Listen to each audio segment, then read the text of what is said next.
Senior anchor person بول Nadia Mirza صاحبہ نے بھی ہمیں جوائن کیا ہے۔ نادیہ صاحبہ فرمائیے گا، ایران کی جانب سے امریکی بیسس کو نشانہ بنانے کا سلسلہ شروع کر دیا گیا ہے، کیسے دیکھتی ہیں آپ اس ریٹیلیشن کو؟ Thank you very much. دیکھیں یہ بالکل وہی والی صورتحال ہے کہ جب ہم سب ویٹ کر رہے تھے کہ امریکہ کا اس پوری جنگ میں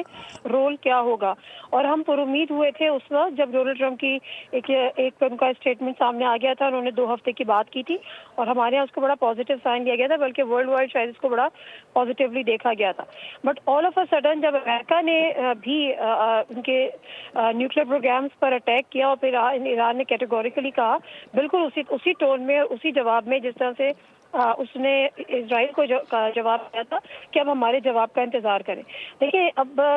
اسرائیل میں جو کچھ ایران کر رہا ہے وہ تو چلو ٹھیک ہے، آپ نے اسرائیل زیادہ ڈیپینڈنٹ تھا امریکہ کے اوپر، لیکن امریکہ جس طرح سے اب جنگ میں کود گیا ہے، تو ابھی میں اویس توحید صاحب کو بھی سن رہی ہوں، دس از ویری ویری الارمنگ۔ ہم پہلے دن سے یہ بات کر رہے ہیں، اویس توحید صاحب بھی ہمارے پروگرام میں تھے، دیگر جو پینلسٹ یا دیگر ایکسپرٹس ہوتے وہ بھی یہ بات ہی کر رہے ہیں کہ اگر یہ ایسکیلیٹ ہوتی ہے فردر تو پھر یہ تیسری جنگ عظیم کی طرف بھی جا سکتے ہیں۔ لیکن سوچنے کی بات یہ ہے کہ اس وقت اگر پورا کے پورا جو رول ہے وہ کافی حد تک امریکہ کا ہے، کیونکہ اگر اس وقت ڈونلڈ ٹرمپ جو ہے وہ تھوڑا سا تحمل مزاجی سے کام لے لیتے تو شاید یہ چیز نہیں ہوتی۔ اب دیکھنا یہ ہے کہ امریکن اڈے جہاں جہاں ہیں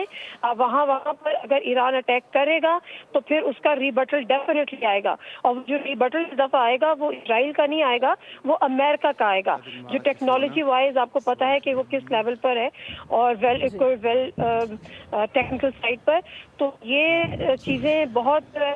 مشکل، اور پاکستان کا رول دیکھیں، پاکستان نے from the day first Iran کے ساتھ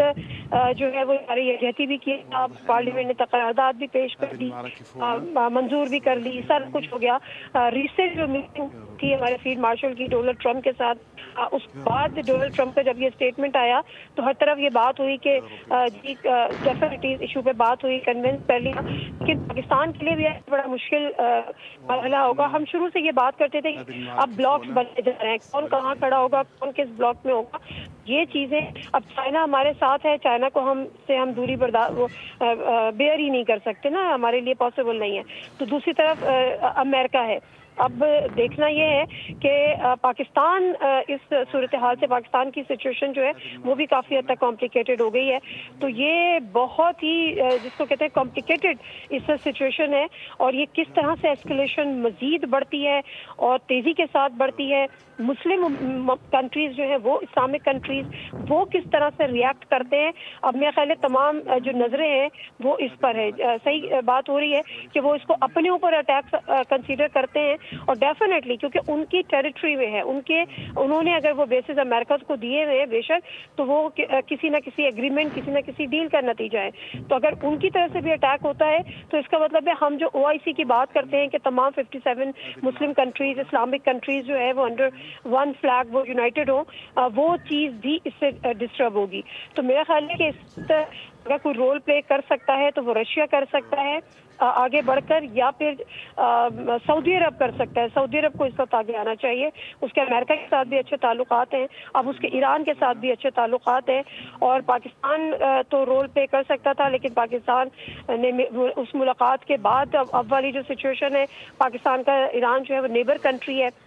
ایک بڑی جو بارڈر ہے اس کو ہم شیئر کرتے ہیں، تو میرا خیال ہے یہ چیزیں آنے والے وقت میں